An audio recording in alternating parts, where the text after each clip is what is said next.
मूकं करोति वाचालं पुण्यं गिरिं यत्कृपाकमहं वन्दे परमानन्दमाधवम् श्रीमन्मदनगोपालं बृन्दारण्यपुरन्दरं श्रीगोविन्दं प्रपद्येऽहं दीनानुग्रहकारकम् वन्दे मुकुन्दमरविन्ददलायताक्षम् कुन्देन्दुशङ्खदशनं शिशुगोपवेशम् इन्द्रादिदेवगणवन्दितपादपीठम् वृन्दावनालयमहं वसुदेवसूनुम् नवजलधरवरनं चम्पकोद्भासिकरणम् विकसितनलिनाशियं विस्फुरन्मन्दहास्यं कनकरुचिदुकूलं चारुबर्हावचूलं कमपि निखिलसारं नौमि गोपीकुमारं विभूषितकरान्नवनीरदाभात् पीताम्बरादरुणबिम्बफलाधरोष्ठात् पूर्णेन्दुसुन्दरमुखादरविन्दनेत्रात् कृष्णात् परं किमपि तत्त्वमहं न जाने। परंतु संबंध होते ही अपनी आर्य संस्कृति के अनुसार इस लड़की को ये निश्चय हो जाता है कि मैं अमुक के अर्पित हो गई, मैं अमुक की हो गई, मेरा सब कुछ अमुक का हो गया। अब इसके बाद वो लड़की किसी एक एक चीज का अलग दान नहीं करती और वो लड़की किसी चीज को बदले में चाहती नहीं। बस वो संबंध जहाँ स्थापित हो गया, अब वो लड़का समय पर अपने आप आता है और अपने आप आकर विवाह संस्कार के द्वारा अपनी वस्तु को ले जाता है, अपनी वस्तु को, पराई वस्तु को नहीं। तो प्रेम में मन बुद्धि का भी अर्पण नहीं होता। प्रेम में मन बुद्धि अपने प्रेमास्पद की हो जाती है और वो आकर के उस पर अपना अधिकार कर लेते हैं। तो इसकी पहले कुछ परीक्षा होती है। परीक्षा इस रूप में कि जैसे सब चीज हमने किसी को दे दी, उनकी हो गई। अब उनकी होने के बाद उनकी चीज के नाते उनकी प्रसन्नता के लिए हम किसी को बरतें तो आपत्ति नहीं है, लेकिन अपनी चीज समझकर अगर हम किसी को बरतना चाहें अपने लिए अलग, अपने सुख के लिए, तो वो वस्तु हमने उनकी मानी नहीं, उनको दी नहीं। अथवा अपनी चीज को वो किसी भांति बरतें, उनके किसी भांति बरतने में अगर हमारा मन कहीं आपत्ति करता है तो वो वस्तु भी हमने नहीं दी और वो मन भी हमने नहीं दिया। तो प्रेम में ये होता है कि जब भगवान प्रेमास्पद अपने प्रेमी के अंतर की परीक्षा कर लेते हैं कि इसका सब कुछ वास्तव में ही मेरा है, मैं उस पर बिना किसी शर्त के पूरा पूरा अधिकार कर सकता हूं, तब वो उस पर अपना स्वामित्व कर लेते हैं, उस वस्तु को वो ले लेते हैं और पूरे तौर पर ले लेते हैं। जहां तक भक्ति का संबंध है, मैं इस प्रेम से किसी नीची स्थिति का, वहां तक भगवान को कुछ संकोच है। भगवान उसके बदले में कुछ देना चाहते हैं। भक्ति में चाहे वो देने की वस्तु कितनी ऊंची हो, तो देने की वस्तु चाहे वो अपने आप ही हो, परंतु उसका एक ऋण मानते हैं, उसको देने की इच्छा करते हैं कि भाई इसने हमको दिया, इसको बदले में दें। और अपनी चीज के बदले में कुछ देना नहीं होता। वो तो हमारी चीज है, हमारे अधिकार की, हम चाहे जैसे उसको लें, बरतें, कुछ भी करें, उसका मान करें, सम्मान करें, उसको फेंक दें, उसको घर में संभाल के रख लें, कुछ भी करें, वो हमारी अपनी वस्तु है। अपनी वस्तु के बदले में देने का सवाल नहीं उठता। अपनी जब होती है तभी वो स्वयं अपना हो जाता है। ये एक बड़ी सुंदर कथा आती है, तो शायद कभी मुझे याद नहीं, कहीं नहीं थी कहीं, वही कालाचांद गीता में 5 सखियां बैठी हुई जंगल में फूल की वेणी गूंथ रही थी। तो और वो बड़ी उदास थी, वो परस्पर पूछ रही थी, कुछ रो भी रही थी। तो उधर से एक महात्मा निकले, उस महात्मा से पूछा उनमें से एक सखी ने कि भाई हमारे प्राणनाथ श्याम सुंदर वन में कहीं छिप गए हैं या खो गए हैं, आप सब जगह घूमते हैं, आपने देखा हो तो बताइए वो कहाँ है। तो महात्मा ने कहा कि भाई तुम किसकी बात कहती हो? बोले वो हमारे भगवान हैं और वो कहाँ खो गए हैं। तो महात्मा ने कहा कि तुम लोग बड़ी पगली मालूम होती है। अरे कहीं भगवान यूं श्रृंगार करने और वेणी गूंथने से मिलते हैं? भगवान कहीं श्रृंगार करने और वेणी गूंथने, बेड़ी में फूल लगाने, इससे कहीं भगवान मिलते हैं? अगर भगवान की चाह तुम लोगों को हो तो वैराग्य करो, भगवान की चाह हो तो सिर मुड़वाओ, भगवान की चाह हो तो तपस्या करो, तब भगवान प्राप्त हो। तो वो आपस में एक दूसरे का मुंह देखने लगी कि भाई ये महात्मा कौन से भगवान की बात कह रहे हैं। उनको समझ में नहीं आया कि हमारे भगवान की बात तो इशादे नहीं कहते। तो उन्होंने कहा महाराज बात क्या है, आप क्या कह रहे हैं?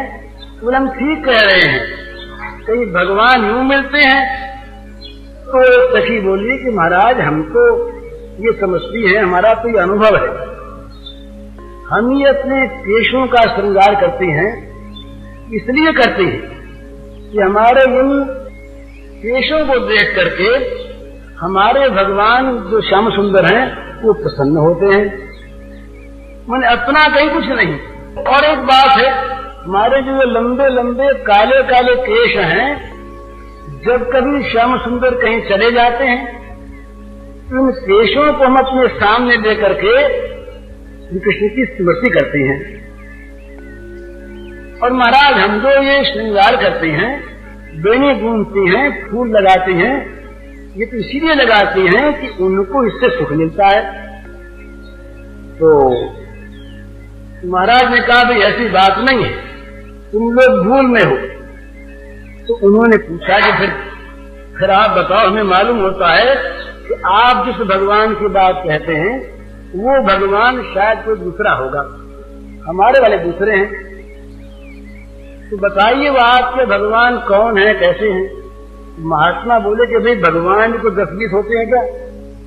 भगवान तो एक ही होते हैं, और जो हमारे भगवान है वो राजराजेश्वर, वो बुरे का दंड देते हैं और अच्छे का पुरस्कार देते हैं।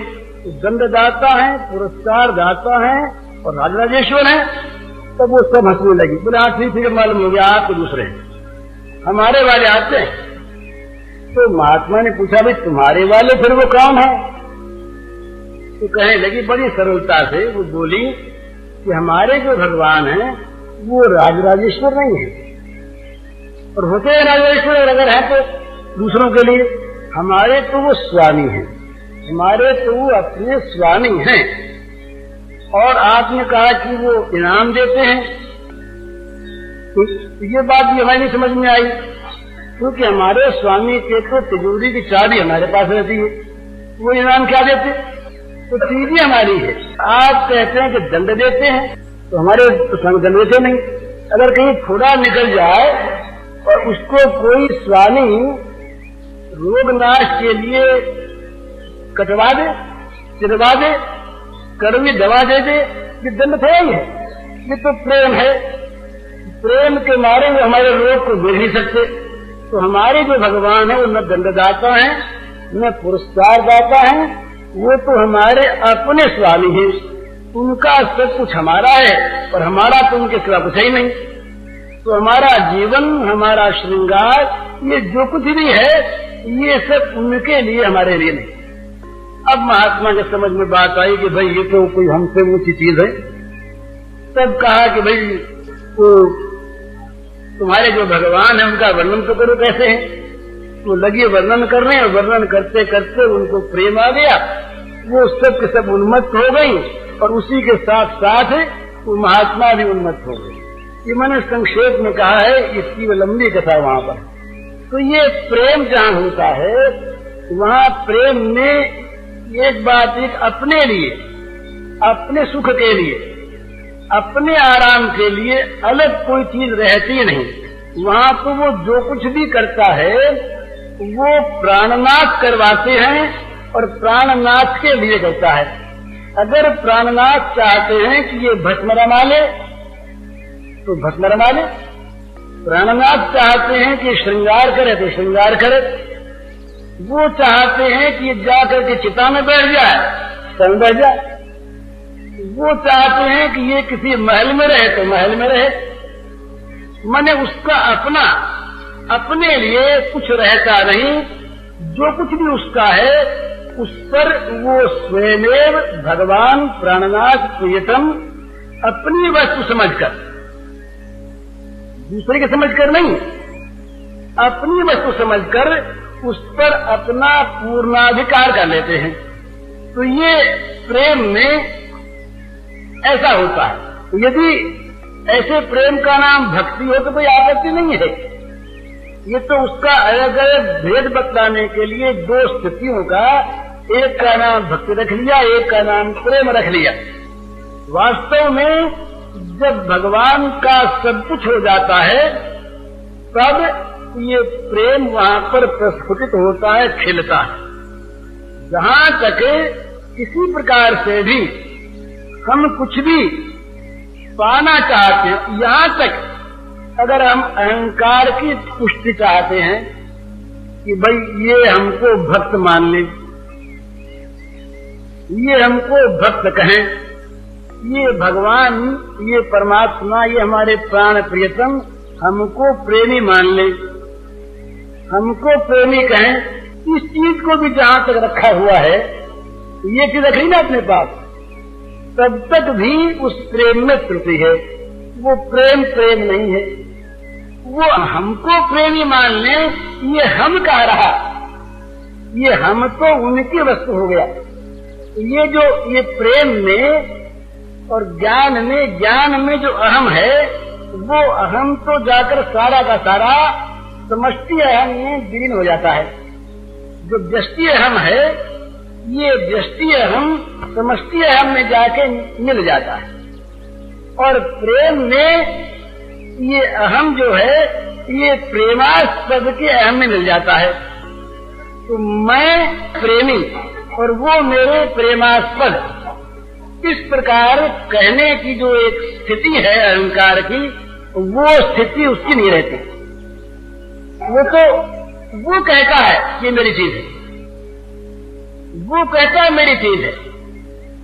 ये चीज कोई अलग है, मैं कोई अलग हूँ, मैं अलग अपने लिए कुछ स्थिति रखता हूँ, कुछ चाहता हूँ, ये बात प्रेम में नहीं होती।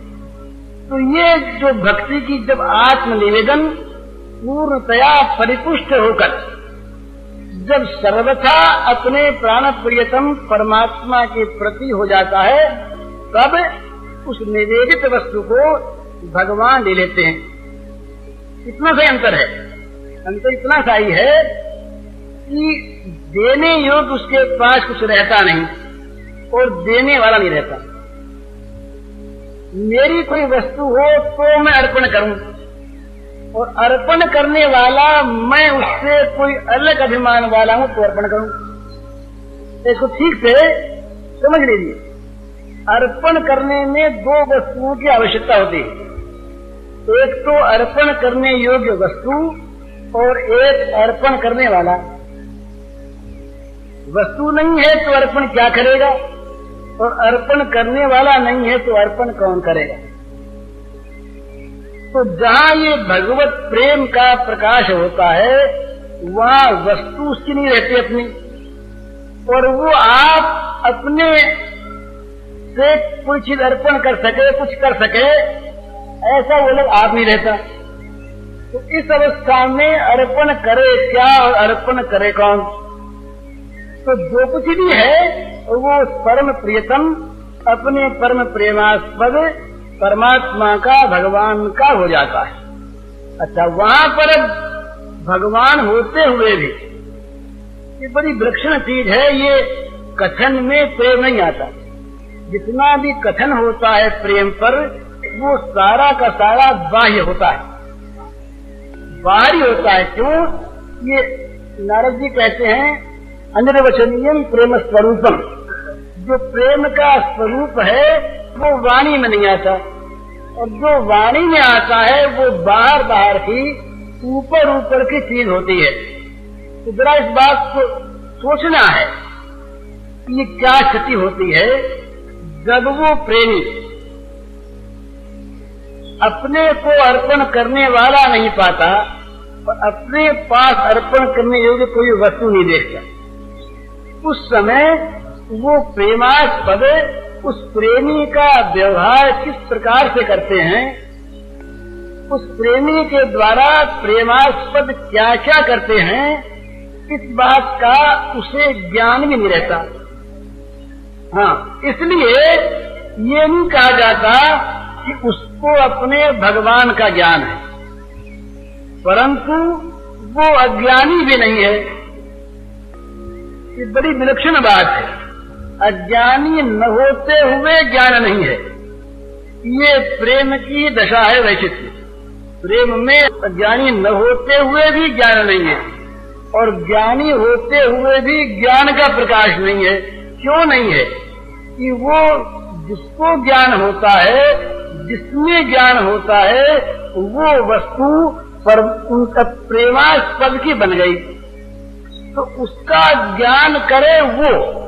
तो उसने कालाचांद गीता में उस सखी ने कहा कि राजराजेश्वर यदि वो हैं तो वो किसी से कर लिया करें, हमसे उनका क्या संबंध है कर लेने का और कर देने का।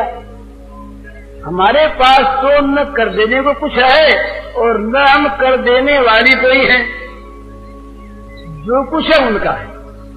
तो वहां पर इसीलिए न अज्ञान का भास है और न अज्ञान से छूटने की इच्छा है, न वहां ज्ञान का प्रकाश है और न ज्ञान का तिरोभाव है। वो ज्ञानाज्ञान, वो मैं और तू, ये सारा का सारा प्रेमास्पद की संपत्ति है। वो कहीं उसको तू कैसे कहता है और कहीं वो स्वयं कैसे कहता है। ये मामूली बात हम लोगों में है। तो ये हमारा घर है, हमारे घर में ऐसा हो गया, अब उसमें क्या है? हमारा घर है। हमारी स्त्री नहीं कहते हम लोगों में, हमारा घर है और वो हमारे हैं। इसका भाव क्या है? वो जो एकात्मता है, एकात्मता है अपने आप को सर्वथा खो देना, अपने आप का सर्वथा विलीनीकरण हो जाना, उनके साथ, उनके आत्मा के साथ, उनके साथ अपना इस प्रकार का तादात्म्य हो जाना कि दूसरा कोई कहीं किसी प्रकार से भी है, इसका अपने को ज्ञान न रहना, न अपने लिए और न उनके लिए। इस अवस्था को प्राप्त करके भी व्यवहार में और लीला में दो बन के रहना, ये बड़ी विचित्र स्थिति होती है प्रेम में, जो कहीं नहीं जाती, अनिर्वचनीय स्थिति। इसीलिए श्री राधा कृष्ण के निकुंज लीलाओं में ऐसी बातें आती हैं कि वो भूल जाते हैं। वो मिले रहत पर कबू मिले न। मिलन में, नित्य मिलन में विरह की अनुभूति होती है। हैं मिले हुए, हैं समीप सानिध्य में है। ये आत्म साक्षात्कार होने के बाद कभी वियोग नहीं होता। भगवान मिलने के बाद तो बिछोते नहीं, ये सत्य है। पर ये होते हुए भी, मिले हुए होते हुए भी इतनी आत्मस्मृति होती है और इतनी तन्मयता हो जाती है कि उसके अंदर मिलन की विस्मृति हो जाती है। ये प्रेम का एक स्वभाव है। तो इसीलिए प्रेम की जो दशाएं होती हैं वो बड़ी अटपटी होती हैं। तो तर्क के द्वारा उनका समाधान नहीं होता, वो अतर्क होती हैं, वो केवल अनुभव की वस्तु होती हैं। तो इसलिए ये कहा जाता है कि जहां तक प्रेम नहीं है, भक्ति महाभाव को प्राप्त नहीं हुई, वहां तक तो भक्ति करने वाला है। जहां भक्ति है वहां भक्ति कोई करने वाला है और उस भक्त के अंदर भक्ति की एक स्थिति है। पर जहां भक्ति परिपक्व होकर महाभाव को, प्रेम को, पूर्णता को प्राप्त हो गई, वहां पर उसमें भक्ति नहीं है, वो भक्ति करने वाला नहीं है। वो तो परम प्रेमास्पद जो उसके प्रियतम भगवान हैं, उन भगवान की वो अपनी चीज है, अपने खेल की चीज है, अपने बरतने की चीज है। उस भक्त को क्या पाना है, क्या न पाना है, क्या देना है, क्या खोना है, क्या वो क्या स्थिति में है, क्या स्थिति उसको चाहिए, क्या होनी चाहिए, इन सब का उसको पृथक पृथक कोई ज्ञान नहीं है। ये जो दशा है, इसीलिए ये हमारे वैष्णव आचार्यों ने कहा है कि ये जो शुद्धा भक्ति होती है भगवान की, ये ज्ञान और कर्म से अनावृत होती है। मन इन पर ज्ञान और कर्म का आवरण नहीं होता, पर्दा नहीं होता, ये खुली होती है। ज्ञान और कर्म से अनावृत होती हैं, ज्ञान कर्म का इनमें मिश्रण नहीं होता, ये विशुद्ध होती हैं।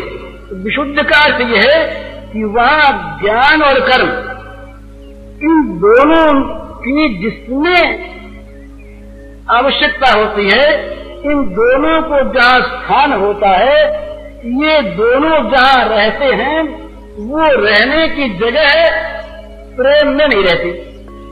उस जगह को सर्वथा प्रेमास्पद अपने अंदर लेकर के अपना रूप बना देता है। तो प्रेमास्पद की चीज, प्रेमास्पद का कार्य, ये अपने आप में चलता है। ऐसी अवस्था में वो जहां तक भक्त है, वहां तक भगवान के प्रति उसका भाव है। जहां तक वो भक्त है, वहां तक भगवान की सेवा के लिए काम करता है। जहां तक वो कर्मयोगी है, वहां तक कर्म के द्वारा भगवान की पूजा करता है। जहां तक वो ज्ञान योगी है, वहां तक ज्ञान के द्वारा भगवान के स्वरूप का साक्षात्कार करता है। परंतु ये जो प्रेमी है, इसकी ऐसी विचित्र स्थिति होती है कि ये अपने आप में अपने आप कुछ रहता नहीं। ऐसी अवस्था में वो मुक्ति किसकी चाहे, ऐसी अवस्था में किसके बंधन का वो अनुभव करे, ऐसी अवस्था में वो कर्म कैसे करे, और ऐसी अवस्था में वो कर्म के द्वारा पूजा किसकी करे। क्योंकि वो कर्म, ज्ञान, पूजा और पूजक, ये सारा का सारा जितना भी ये पृथक पृथक भाव है, ये सारा का सारा उस प्रेमास्पद में जाकर प्रेमास्पद रूप बन जाता है।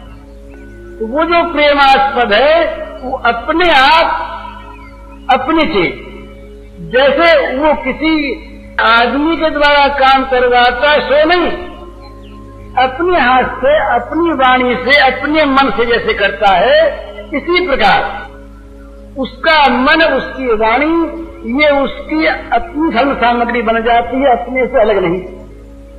इस अवस्था में वो जो कुछ भी करता है उसमें न कोई शिकायत है और न कोई मांग है, न शिकायत है न मांग है, न कुछ देना है न उससे लेना है, उसकी अपनी चीज है। तो ये जो पूर्ण समर्पण है, जो समर्पण करने वाला न रहने पर समर्पित हो जाता है, स्वामित्व में आ जाता है अपने प्राण प्रियतम के, ये स्थिति जो है इसका नाम प्रेम है। और हाँ, भक्ति का जो परिपूर्णतम स्वरूप है वो प्रेम है। समर्पण भाव, हाँ, समर्पण भाव भक्ति में है, प्रेम में समर्पण करने वाला कोई है नहीं। प्रेम में तो समर्पित वस्तु वो आप है, समर्पित वस्तु उसकी वस्तुएं हैं, उसके पास न अपनी वस्तु है और न वो आप अर्पण करने वाला है। यही श्री राधिका जी का रूप है। श्री राधिका जी का रूप जो माना है वो ठीक यही रूप है। उस रूप में न समर्पण करने वाला है और न समर्पण करने की कोई वस्तु। फिर जो कुछ भी उसमें भाव विकास होता है, ये क्या होता है? प्रेम में बड़े बड़े भावों का विकास होता है, विचित्र विचित्र। वो भावों का विकास सारा का सारा वो प्रेमास्पद अपने आप अपना रसास्वादन करने के लिए वो किया करते हैं। माने राधिका के रूप में स्वयं श्री कृष्ण ही राधिका होकर राधा के भावों से कृष्ण के रस का समास्वादन करती है। और राधा भावों की जो रसानुभूति है उसे प्राप्त करने के लिए श्री कृष्ण के रूप में राधा भावों का समास्वादन करते हैं। तो ये इस प्रकार की स्थिति होती है। ये राधिका जो है ये हम लोगों की तरह से ये पांच भौतिक देह वाली कोई स्त्री विशेष नहीं है। ये तो भगवान का जो महाभाव है, भगवान का जो आनंदांश है, वो जो भगवान का आनंद स्वरूप है, वो आनंद स्वरूप ही राधा के रूप में अभिव्यक्त है। प्रेम के द्वारा उस आनंद की अभिव्यक्ति होती है, प्रेम के द्वारा उस आनंद की रसानुभूति होती है। और इस लीला में वो एक दूसरे के प्रेमी और प्रेमास्पद हैं। लीला एक होते हुए भी प्रेमी और प्रेमास्पद का स्वरूप क्या है ठीक समझ लेना। हमारे द्वारा, हमारे प्रत्येक कर्म के द्वारा, हमारी प्रत्येक स्थिति के द्वारा, हमारी प्रत्येक वस्तु के द्वारा, हमारी प्रत्येक चेष्टा के द्वारा हमारे प्रियतम को सुख मिले, इसका नाम प्रेम है। और उसके द्वारा, हमारे प्रेमी के द्वारा, हमारे मित्र के द्वारा, हमारे बंधु के द्वारा हमको सुख मिले, हमारे इंद्रियों की मन की तृप्ति हो, हमें आनंद मिले, इसका नाम काम है। ये लोक में भी जहाँ दूसरे से मित्र के नाते भी, प्रेम के नाते भी, पति पत्नी के नाते भी, पिता पुत्र के नाते, गुरु शिष्य के नाते, किसी भी नाते से जहाँ दूसरे से अपने सुख पाने की अभिलाषा है, तो उसका नाम कितना ऊंचा प्रेम हो, वो काम है। और जहाँ अपने द्वारा अपना इंद्रिय, अपना मन, अपनी बुद्धि, अपना चित्त, अपना अहंकार, अपनी सारी वस्तुएं, अपना लोक, अपना परलोक, अपना भोग, अपना मोक्ष, इन सब के द्वारा जहाँ प्रियतम के सुख की चाह है, उसका नाम है प्रेम। इस प्रेम में जो प्रेमी होता है, वो जिसमें प्रेम करता है उसको सुख देना चाहता है, और वो प्रेमास्पद मानता है इसको प्रेमास्पद, प्रेरित, ये उसको सुख देना चाहता है। इसका अर्थ क्या हुआ?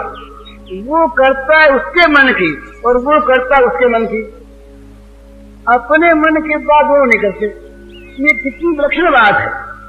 अपने मन की बात वो चाहता है, ये मेरा प्रेमास्पद, इसके मन की बात मैं कहूं जिसमें सुखी रहे। और वो चाहता है कि ये मेरा प्रेमास्पद इसके मन की बात न कहूं तो सुखी रहे।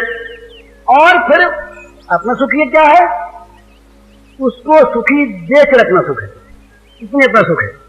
और तो सुख ही नहीं, तो सुखे सुखेत्वम, उस प्रेमास्पद का सुखी अपना सुख है, उसको सुख पहुंचाना ये तो अपने जीवन का स्वभाव, और उसके सुख से सुखी होना ये जीवन का उद्देश्य। बस ये बाह्य रूप में प्रेम की लीला का ये स्वरूप है। अंदर तो एक ही है, बाहर का ये स्वरूप है कि अपने प्रेमास्पद को सुख पहुंचाना अपने सब कुछ के द्वारा। ये तो है प्रेम का व्यवहार, प्रेम का साधन, और उसके सुख से सुखी होना ये प्रेम का उद्देश्य, ये जीवन वो उद्देश्य।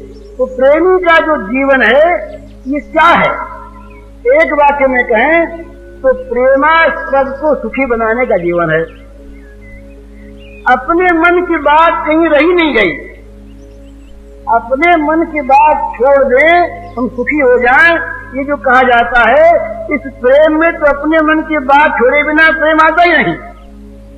यहाँ तो प्रेमास्पद के मन की बात अपनी बात का मन मनस्का मत प्राण मदचित देही कहा कि अपना मन अलग कुछ चाहता हो, अपने मन की बात अलग होनी चाहिए, अपने मन की प्रसन्नता होनी चाहिए, अपने मन की रुचि पूर्ण होनी चाहिए।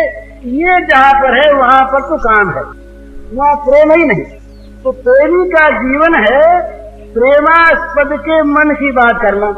बस वो भुक्ति मुक्ति पाप नाश पुण्य कर्म कुछ नहीं करता चाहता, वो तो इतने में ही उसका सारा जीवन आके केंद्रित हो जाता है, इतने से में कि प्रेमास्पद के मन की बात मेरे द्वारा होती रहे।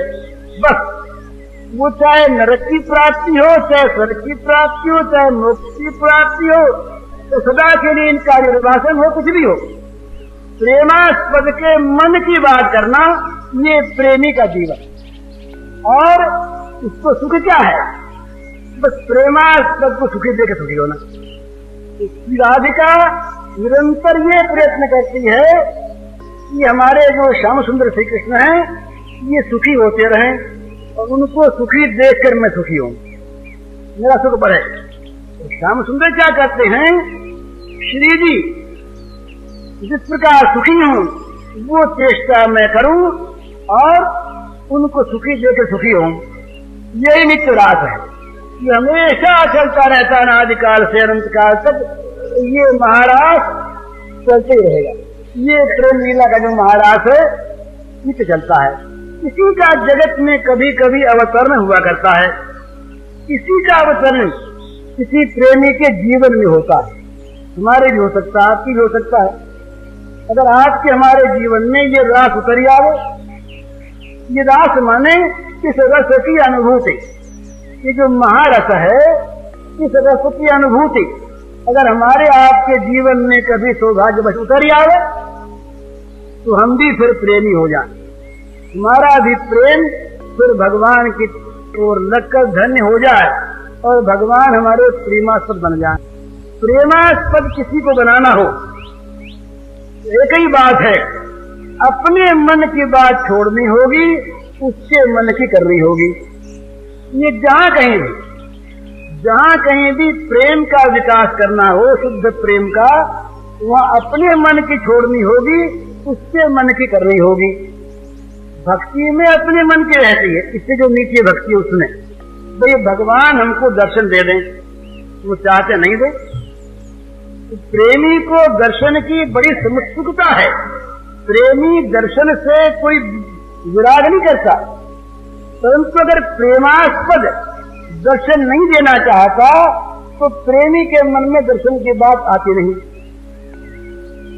का ये नहीं कि वो दर्शन करने से कहीं हटता है, दर्शन हो जाए बड़ा अच्छा, परंतु प्रेमास्पद यदि चाहता है कि मेरे दर्शन में ही मुझे प्रसन्नता है, तो वो जो प्रेमी है उस आदर्शन में क्योंकि प्रेमास्पद को सुख मिलता है इसलिए वो परम सुखी रहता है।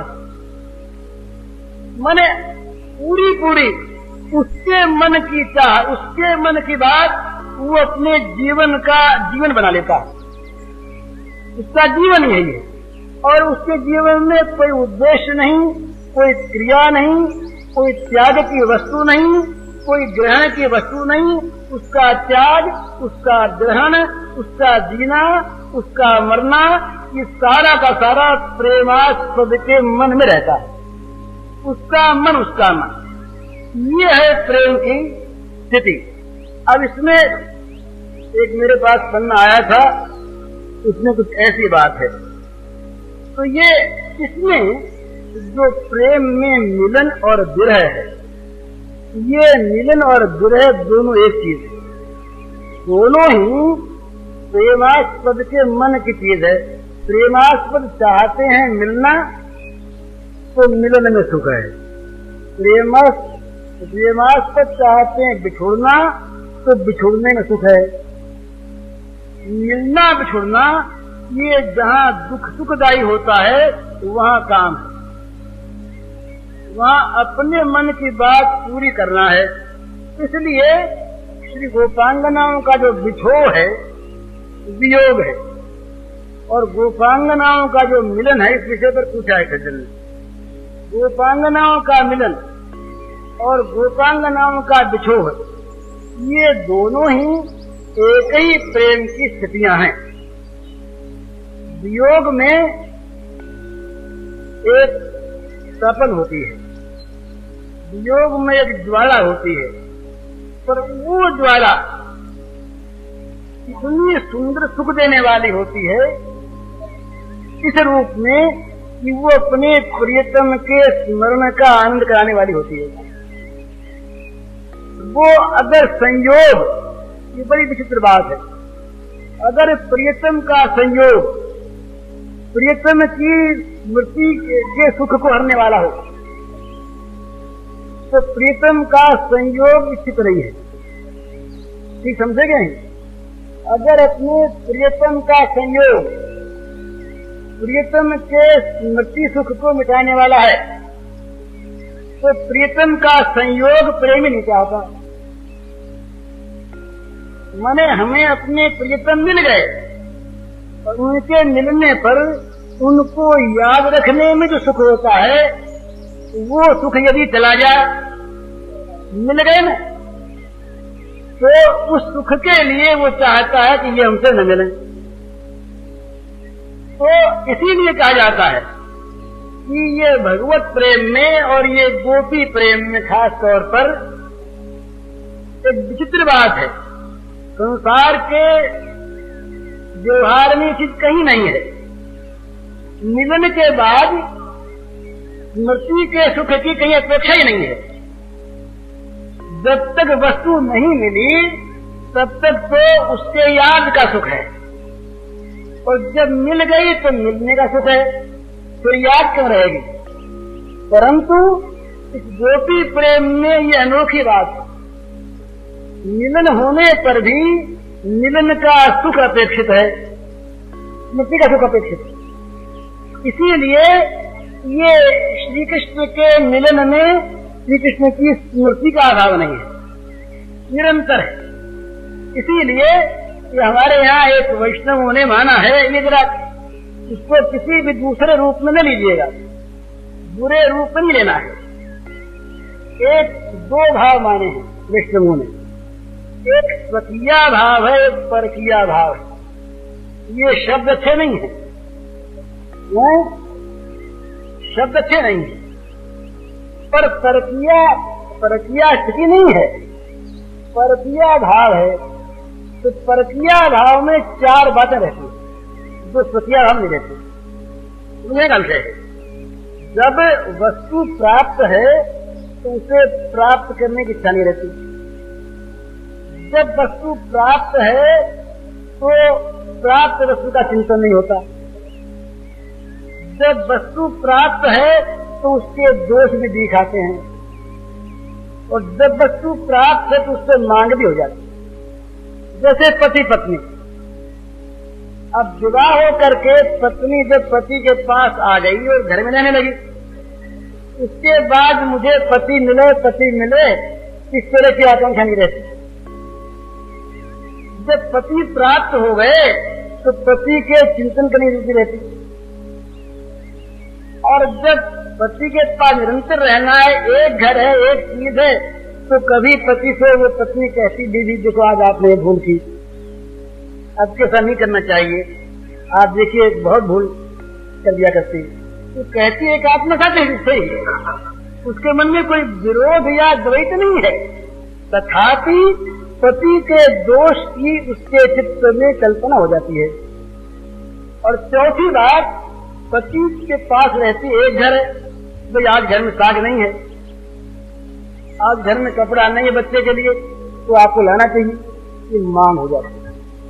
ये स्वकीया में, परकिया में नित्य चिंतन है, नित्य मिलन की आकांक्षा है, दोष कभी दिखता ही नहीं और मांग कुछ ही नहीं। तो ये चार बातें श्री कृष्ण प्रेम में गोपांगनाओं को श्री कृष्ण का मिलन होने पर भी रहती थी। ये परकिया भाव, श्री कृष्ण का मिलन है, भगवान प्राप्त हो गए, भगवान के प्राप्त होने के बाद भी मानो नहीं प्राप्त हुए, मन वो इस प्रकार की विलक्षण चीज है कि मिल जाने पर भी एक मिलने की इच्छा में जो सुख है आतुरता में, वो उनके मन में लगा रहता है।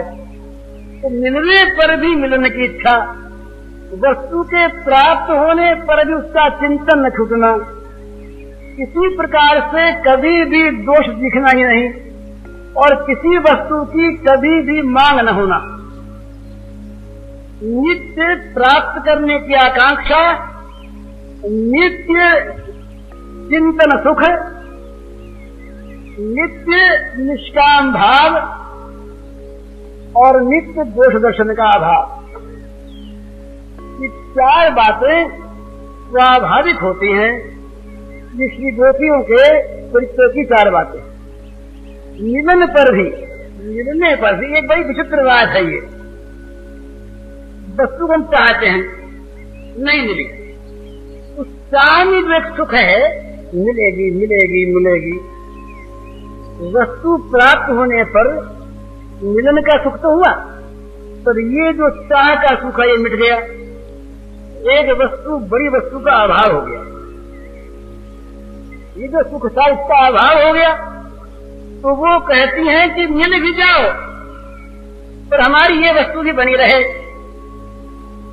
दूसरी बात, किसी का हम चिंतन करते हैं, उसके चिंतन में बड़ा सुख मिलता है, और वो वस्तु प्राप्त हो गई, तो प्राप्त होने के बाद याद करना क्या, तो जो याद करने का सुख है वो सुख चला न जाए मिलने पर। तो वो गोपी कहती है कि हमें ये भी चाहिए, तुम मिले भी रहो तो तुम्हारा चिंतन न छूटे। तीसरी बात, तुम मिल गए, तुम्हारे मिलने पर भी कभी हमारी ये वृत्ति न हो कि तुमने कोई दोष दिखाई दे। मिलने पर दिखाई दिया करते हैं, दूर दूर से तो नहीं देखते, तब तो मिल जाते हैं, और जब स्वाभाविकता हो जाती है तब भाई ये भूल, इन्होंने ये भूल की, मित्र कहते हैं, पिता पुत्र कहते हैं, ये भूल कर दी पिताजी ने, कि उन्होंने काम ठीक नहीं किया। ये भूल वो गोपी कहती है कि हमारे मन में कभी उदय हुई नहीं कि तुम भूल करते हो, दोष दिखे नहीं। और चौथी बात, हमारे मन में तुमसे कभी कुछ मांगने की आवे नहीं, हम तो तुमको पाकर, तुम्हारे चिंतन को पाकर नित्य परितृप्त हैं। कोई वस्तु हमारे पास ऐसी नहीं जिसके छोड़ने की मांग हो, और कोई वस्तु ऐसी नहीं जिसके प्राप्त करने की मांग हो। छोड़ना और प्राप्त करना ये दोनों तो तब होता जब हम उनसे अलग अपने लिए कोई चीज मांगने वाली रहती, हम तो अलग ही नहीं। इस प्रकार का भगवान के साथ अपने प्रियतम के रूप से जो भाव होता है, जो मन की स्थिति होती है, उसमें ऐसी ऐसी भाव तरंगे उठा करती है। ये प्रेम जो है ना, प्रेम अंदर से तो महान महान शांत है, प्रशांत है बिल्कुल। जैसे आपने समुद्र को देखा होगा, समुद्र ऊपर से बहुत नाचता है, ऐसी ऐसी लहरें आती हैं, बड़ी बड़ी उछाल तरंगें कि बड़े बड़े हाथियों को फेंक देती है बाहर ऊपर ऊपर। और अपना अंदर जाके देखिए, कुछ गहरे में जाइए, अत्यंत प्रशांत है। अत्यंत प्रशांत प्रेम सागर में ये भाव तरंगे उठा करती हैं, और इन भाव तरंगों का ही प्रेम में आनंद है। ये शांत प्रशांत होकर के भी नित्य उद्वेलित है, नित्य तरंगित है, नित्य भावान्वित है। इसमें नए नए भावों की एक बार की बात कहते हैं कि वो राधिका जी चिट्ठी लिखने लगी, चिट्ठी लिखते लिखते और भूल गई, तो श्री कृष्ण की ओर से लिखने लगी। लिखना शुरू किया था अपनी ओर से और लिखने लगी उनकी ओर से। तो चिट्ठी लिखी गई, तब ये मन में आया कि कौन दे गया, नहीं चिट्ठी कौन दे गया, चिट्ठी तो उनकी आई है, पर ये दे कौन गया, कैसे दे गया। तो ये जो है ये प्रेम की भाव तरंगे हैं, पर इनमें एक बात है, ये काम की और प्रेम की भाव तरंगों में एक बड़ा भारी महज अंतर है। काम चाहता है अपना सुख और प्रेम चाहता है प्रेमास्पद का सुख। ये यहां पर भी छोटे छोटे काम में और बड़े से बड़े काम में, जहां पर दूसरे के द्वारा हम प्राप्त करना चाहते हैं वहां पर काम है, और जहां पर हमारे द्वारा दूसरे को सुखी बनाना चाहते हैं वहां पर प्रेम है। बहुत पहले के बाद श्री अरविंद ने एक पत्र निकलता था धर्म, ये 1909 की बात होगी। इस पत्र में एक लेख लिखा था, देशभक्ति का है, विषय दूसरा है, देशभक्ति का है। उन्होंने ये दिखाया कि देश के साथ जिसके अंतःकरण का तादात्म्य हो गया हो, जो देश की भक्ति के द्वारा अपना व्यक्तिगत कुछ न चाहता हो, जिसके चाहने की कल्पना न होती हो, देश का भला, देश का कल्याण, देश का हित ही जिसका हित हो, ऐसी समझ नहीं, ऐसी अनुभूति जिसके मन में हो गई हो, उस मन की जो वृत्ति है उसका नाम देशभक्ति। सर देशभक्ति से अगर कुछ चाहे कि हमने देश की भक्ति की तो आज हमें देश के शासन में अधिकार मिलना चाहिए, ये देशभक्ति नहीं।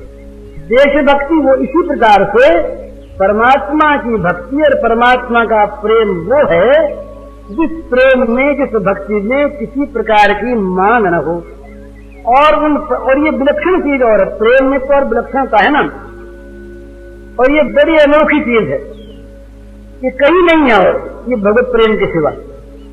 जिस प्रेम में प्रेमियों के द्वारा भगवान को कुछ पाने की इच्छा हो जाती है, भगवान सर्वथा इच्छा रहित है, कभी इच्छा उनमें होती नहीं, रही नहीं, वो नित्य अपने भाव में आप मस्त है, अपने स्वरूप में स्थित है, वो नित्य काम है, पूर्ण काम है, आप्त काम है, बड़ा सत्य है। ऐसा रहते हुए ही उनकी नित्य कामता में, आप्त कामता में जरा भी अंतर न आते हुए भी जब प्रेमी सामने आता है, कि प्रेमी के हृदय का प्रेम रस चखने के लिए उनके अंदर इच्छा पैदा हो जाती है, ये उनके प्रेमी स्वभाव का एक लक्षण है। तो ये प्रेम में अपने सुख की तो आकांक्षा है ही नहीं। प्रेमी का तो जीवन, प्रेमी का संसार में रहना, प्रेमी की सत्ता, प्रेमी का कोई काम, ये है इसीलिए कि प्रेमास्पद को सुख मिलता रहे। वो जीता इसीलिए, वो मरता इसीलिए, उसका रहना, उसका जाना, इसके लिए कोई नहीं रखता, इसके लिए न रहने की उसे आवश्यकता, न जाने की आवश्यकता, और न रहने और जाने की कल्पना करने वाला ही उसके अंदर कोई है। वहां तो एक चीज में वो जा करके उसका सब कुछ केंद्रित हो गया। एक चीज क्या है? प्रेमास्पद का सुख, बस प्रेमास्पद के मन की बात उसके द्वारा होती रहे। वो मन की बात क्या है इसको वो नहीं जानता। वो मन की बात कैसे पूरी होगी इसको नहीं जानता। वो करावे कैसे ही करें कैसे ही, वो तो केवल इस चीज का एक यंत्र है कि जिसके द्वारा प्रेमास्पद अपने मन की बात करते रहें, कराते रहें। वहां करने कराने वाला भी दूसरा नहीं है। तो वहां पर सिर्फ एक ही चीज होती है कि अगर प्रेमास्पद चाहते हैं कि ये मुझसे अलग रहे, वियोग में रहे, तो वियोग में परम सुख है, क्योंकि ये वियोग प्रेमास्पद को अपेक्षित है। तो अगर वो चाहते हैं कि संयोग में रहे, तो संयोग में परम सुख है, क्योंकि संयोग प्रेमास्पद को अपेक्षित है। अपने सुख के लिए न संयोग की चाह है और न वियोग की परवाह है।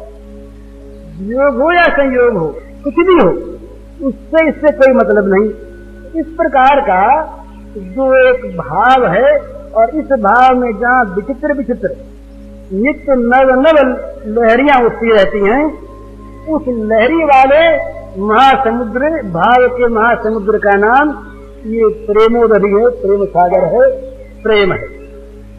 तो इसलिए जो भक्त, जो ऐसे प्रेमी लोग होते हैं, वो अपने कुछ कहते मानते नहीं। ना हम विप्रो न च नरपति नो वनस्थो गृहीवा, ना हम विप्रो न च नरपति न ये वैश्यो न शूद्रो, कुछ नहीं, किंतु प्रोदन परमानंद पूर्ण प्रेमामृताब्धे गोपी भरपुर तद कमलयोर दास दासानुदास। ये कहते हैं कि न मैं ब्राह्मण हूं, न क्षत्रिय हूं, न वैश्य हूं, न शूद्र हूं, न ब्रह्मचारी हूं, न गृहस्थ हूं, न वानप्रस्थ हूं और न सन्यासी हूं। मैं क्या हूं कि जिनमें प्रेम का समुद्र लहरा रहा है, उस प्रेम समुद्र वाले जो गोपीनाथ हैं, गोपी भर्तु, उन गोपी भर्ता के चरण कमलों के दासों का अनुदास हूं। ये मेरा परिचय है, कुछ नहीं। जहां पर कुछ है वहां पाने की इच्छा है, तो कुछ देना चाहिए, कुछ मिलना चाहिए। यहाँ न देना है, न पावना है, न लेना है, न मांगना है, न छोड़ना है, न ग्रहण करना है।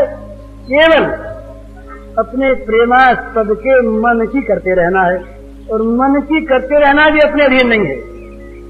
वो तो उनके हाथ में खुला छोड़ दिया। अब उसको यूं घुमावें, यूं करें, रखें, पटकें, फेंकें, मारें, कुछ भी करें, स्वतंत्र है। और उनको यूं करते देख देख कर जब बिना संकोच प्रेमास्पद प्रेमी को बरतता है ना, तो प्रेमी बड़ा सुखी होता है। जाके संकोच करता है प्रेमी प्रेमास्पद, और प्रेमी समझता है कि मैंने दिया नहीं, मैंने कहा ये तुम्हारी चीज है। दिया होता भी अपने मन से बरतते ना, कि मन से नहीं बरतते, तुमने रख लिया है। तो प्रेमी अपने पास कुछ रखता नहीं।